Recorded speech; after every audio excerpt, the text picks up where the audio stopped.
ഇന്ന് നമ്മൾക്ക് എങ്ങനെയാണ് സിമ്പിളും ടേസ്റ്റിയുമാണ് നൂഡിൽസ് ഉണ്ടാക്കുന്നതെന്ന് നോക്കാം. വളരെ എളുപ്പത്തിലുള്ള നൂഡിൽസാണ്. ഇതെല്ലാം അരിഞ്ഞു വെച്ചാൽ മാത്രം പെട്ടെന്ന് കഴിയും. ഞാനിവിടെ കേബേജ്, ക്യാരറ്റ്, ഓണിയൻ, മുട്ട 3 അടിച്ച് വെച്ചിട്ടുണ്ട്.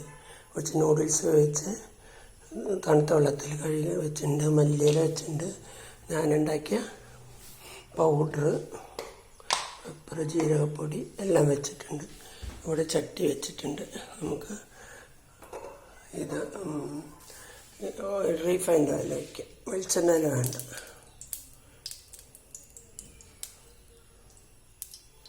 വലിയ ചട്ടി വെക്കണത് എന്തിനാച്ചാൽ ഉരുളി വെച്ചത് ഒന്ന് ഇളക്കാനൊക്കെ നല്ല സൗകര്യം. വെജിറ്റബിളൊക്കെ ഒന്ന് മൊരിച്ചെടുക്കാം. ഇതുണ്ട്, നമ്മുടെ ഇരുമ്പ് ചട്ടി ഉണ്ട് ഇവിടെ. പക്ഷെ ഇരുമ്പ് ചട്ടിയിൽ ഇങ്ങനെ കുഴിയായതുകൊണ്ട് ഇളക്കാനൊന്നും സൗകര്യമില്ല, എല്ലാം ഉടഞ്ഞു പോകും.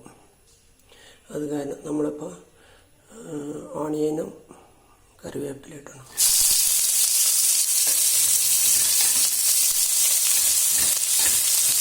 ഒറ്റയ്ക്ക് പൊടിച്ചെടുക്കുന്ന കാര്യമില്ല, ഭയങ്കര ബുദ്ധിമുട്ടാണ്.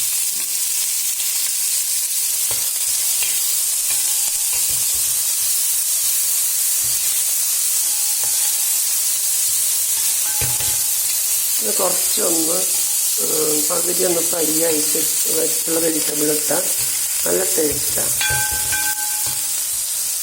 സബോള ഒന്ന് പകുതി ഒന്ന് വറുത്തിട്ടാൽ, നമ്മൾ ബിരിയാണിയിലൊക്കെ ഇടുന്ന മാതിരി വറുത്തിട്ടാൽ കൂടുതൽ ടേസ്റ്റ് കിട്ടും.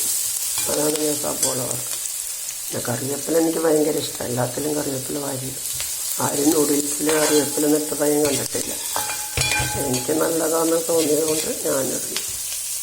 ഇത് ഞാൻ ഉണ്ടാക്കുന്ന രീതിയിലുള്ള നൂഡിൽസാണ്.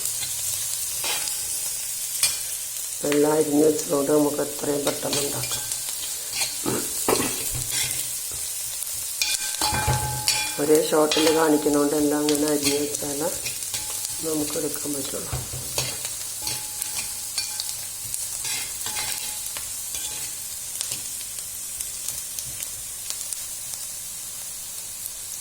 കുറച്ച് ഉപ്പിടാം പെട്ടെന്ന് ആവാനായിട്ട്.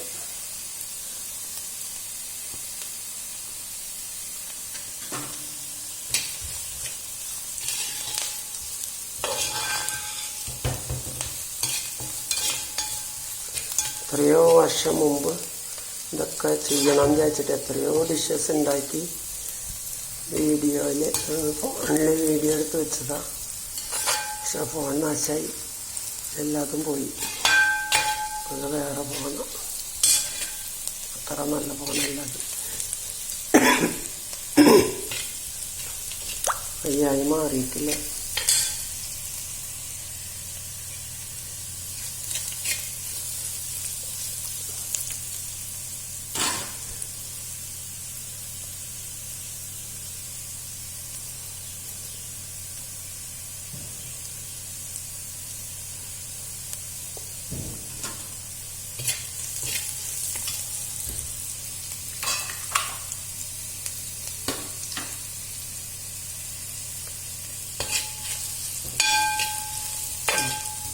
കുറച്ച് ആയിട്ടുണ്ട്. ഓരോന്നോരോന്നായിട്ടിടാം. ആദ്യം ക്യാരറ്റ് ഇടാം.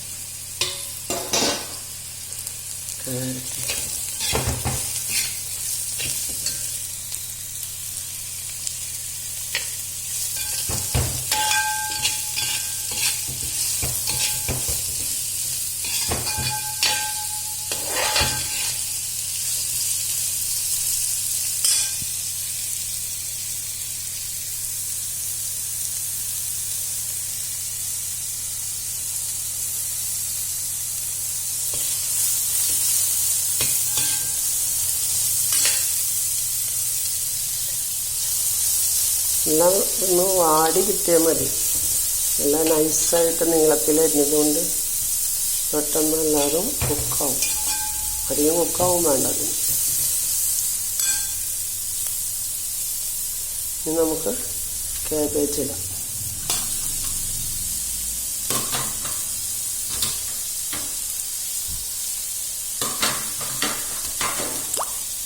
ആയിപ്പോടുവാണ്.